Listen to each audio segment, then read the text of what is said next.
Hello guys, আসসালামু আলাইকুম। সবাই কেমন আছেন? ভালো কমেন্টে জানাবেন, ভালো থাকলে অবশ্যই বলবেন। হ্যাঁ, আমি কিন্তু আলহামদুলিল্লাহ আমি ভালো আছি। হ্যাঁ, আমরা সবাই আলহামদুলিল্লাহ ভালো আছি।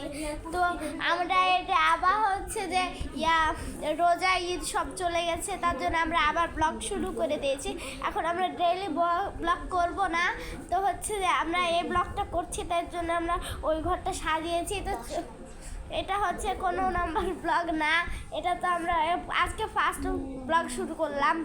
তো আমি কালকে ঈদের পরে তো হচ্ছে কালকে আমি বাসায় চলে যাব, যে আর ব্লগ করা হবে না। আমি এখন আমার মামার বাসায় আছি, তো ওই ঘরটা তার জন্য আজকে একটু ভালো করে সাজিয়েছি। তো চলুন আপনাদের ওই ঘরটা দেখাই।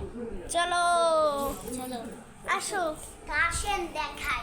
তো আসেন আপনাদেরকে ওই ঘরটা আমাদের লেটসি দেখানো যাক। চলো।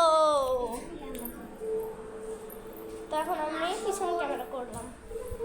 এই যে দেখুন আমাদের এই যে আজকের একটা ঘর, আমাকে দেখাও। এই সাজিয়ে দিয়েছি। এই যে আমরা সবাই সাজিয়েছি, এই যে আমার বোন। চলো আমরা সাজিয়েছি, এবার চলো রান্নাঘরটা দেখানো যাক।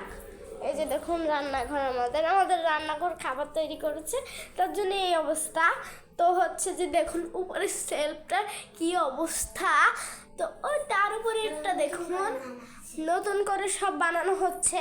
ছাদে আর একটু উপরতলা করবে। এই যে দেখুন মাঝে টাইলস করা, এই যে নিচে দেখুন সব আলু টালু রাখা, এই যে এখানে ফ্রিজেরই। তো ললো লেটসি আমরা ওই ঘরটা দেখাই। ডাইনিং দেখুন, এগুলো কিন্তু ভালো করে কিছুই সাজানো হয়নি, কারণ আমরা হচ্ছে যে